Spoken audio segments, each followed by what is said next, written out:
On an overwhelming and increasingly concerning basis, we are starting to notice something.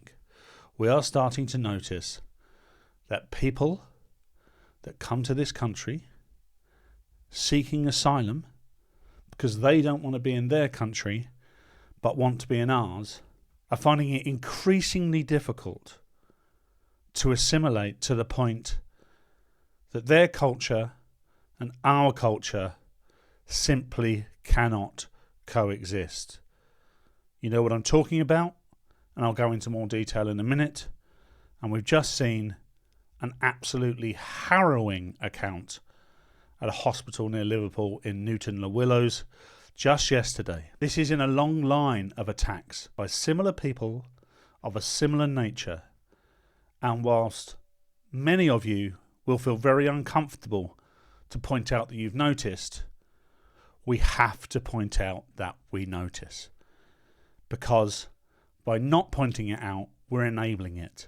So those who believe they are well-meaning in saying, no, this is such a small minority that it's totally unfair and indeed racist to mention it, are enabling the continuation of an attack on British people, NHS workers, shop workers, people going about their business, people of all colours, creeds and backgrounds trying to get on with their lives in Britain are being attacked by people who simply do not understand the way we go about our lives in this country. And therefore, whether they're seeking asylum or not, they cannot be allowed to stay. We cannot create an incubator for this to grow and grow and grow. This is Meg Lynch, an A&E nurse at Newton Community Hospital in Newton-le-Willows near Liverpool in England.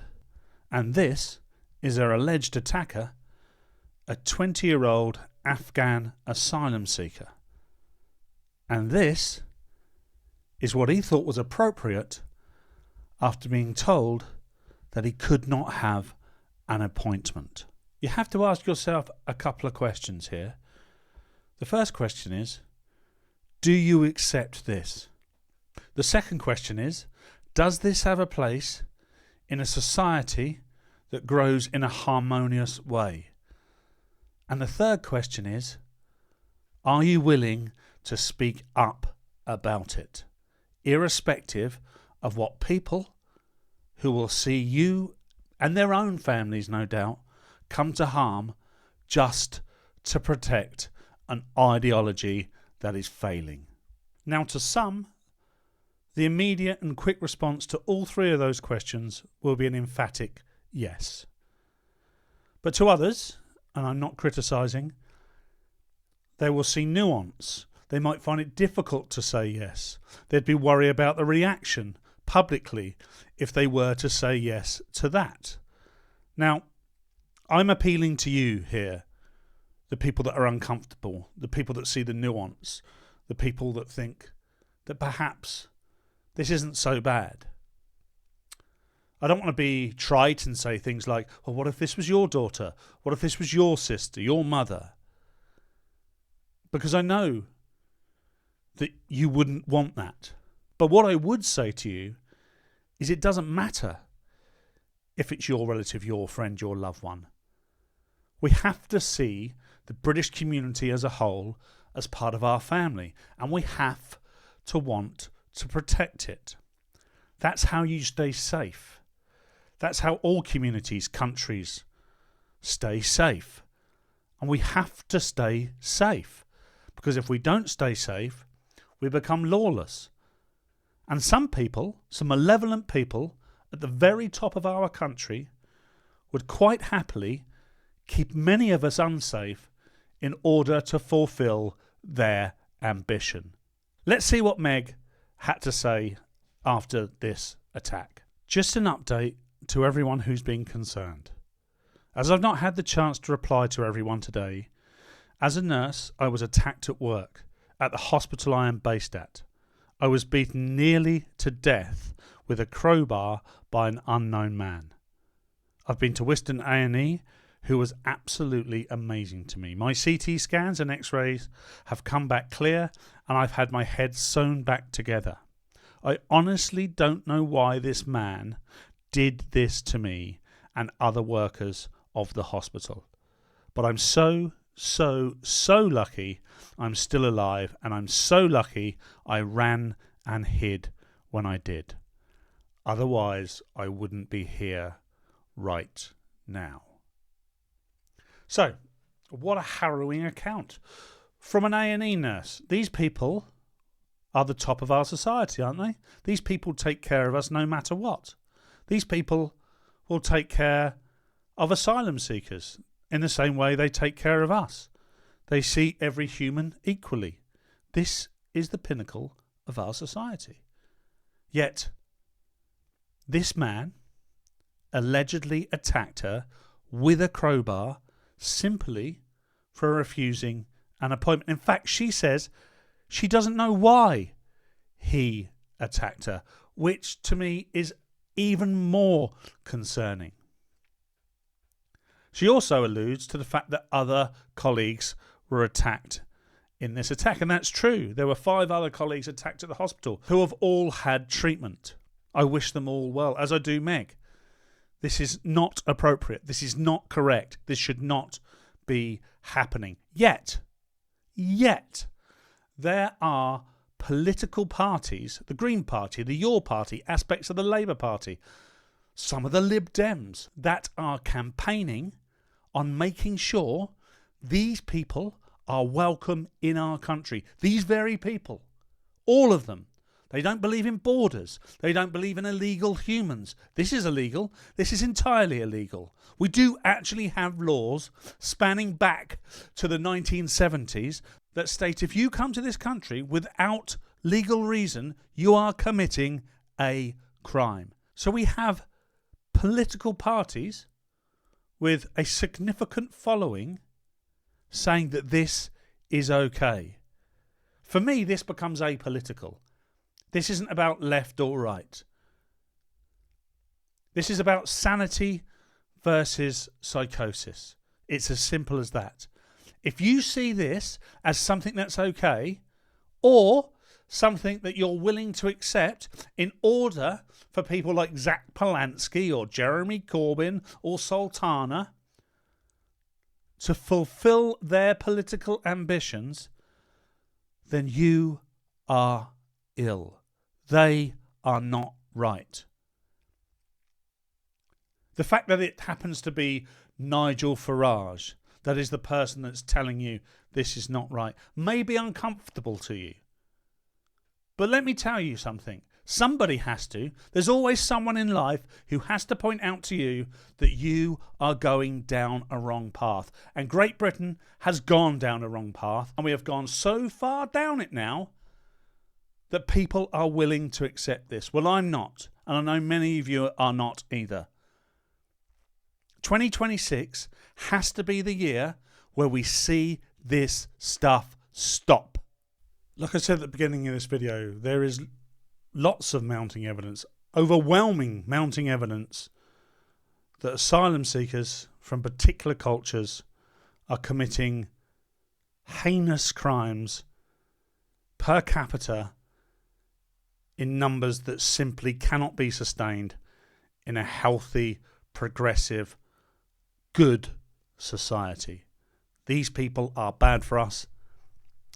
And that might be uncomfortable to hear, but these people are bad for us. We have, as a community, evolved beyond this. We don't want to take 2,000 steps back.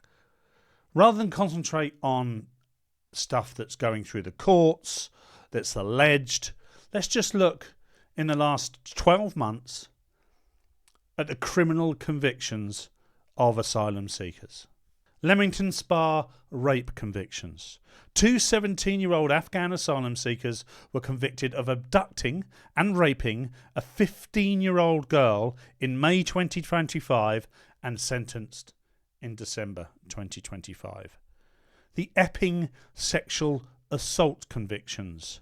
Hadush Kabate, an Ethiopian asylum seeker, living in a hotel, was found guilty of sexually assaulting a 14-year-old girl and a woman in events in July 2025. He was sentenced later in the year. His arrest triggered violent protests against migrant housing. Violent protests, by the way, I think is not the correct description for this. I just happened to be reading from a publication. I think there may have been some violence involved, but largely and overwhelmingly the protests were peaceful. They may have been filled with anger, and who could blame them? But they were peaceful, and they brought attention to something that needs attention bringing to it. We are noticing. Many people are noticing. Cardiff sexual assault. A Syrian asylum seeker was sentenced for sexually assaulting and strangling a woman in Cardiff after following her from a nightclub. Now, this list in front of me goes on and on and on.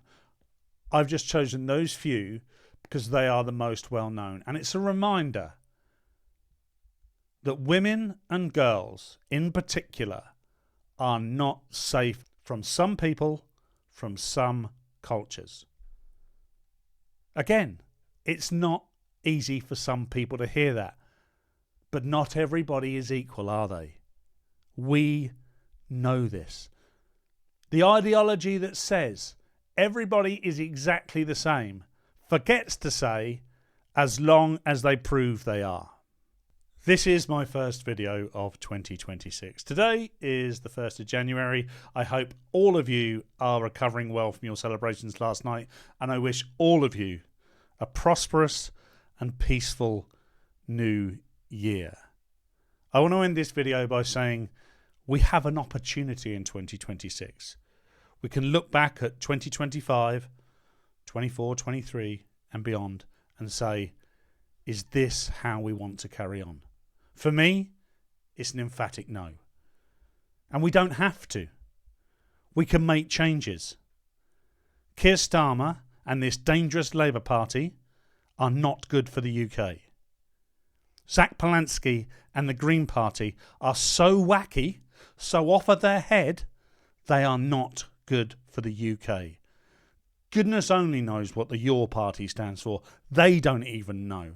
They can't coalesce around one leader, let alone one idea. The Lib Dems, who do they stand for? The Tories, is the convention dead? Is the future reform? I don't know the answer to any of these questions, and maybe we don't see that wholesale political change in 2026. But what we can see is a groundswell from the people. We are the people. We put these people in power, and we can take these people out of power too. We must deal with this in a democratic and just way, but we must deal with it. Thank you everyone for taking the time to watch this video. I really do appreciate it. I'm enjoying making this content, and 2026 is going to be the year of content from me. So strap in. Please give the video a like and subscribe on YouTube. Jump over to Substack and give me a follow there. You can help me continue to deliver this content by signing up to my monthly subscription, which is £5, or my annual subscription, which is £50. Like I've said before, I have no plans currently to put any of my content behind a paywall. I'm simply asking for you to help me. If you can't afford to, that's fine. I know times are tough. Also, give me a follow on Facebook and Twitter. I'm everywhere, essentially. Instagram even, at Paul Cox Comedy. But until next time, keep it real.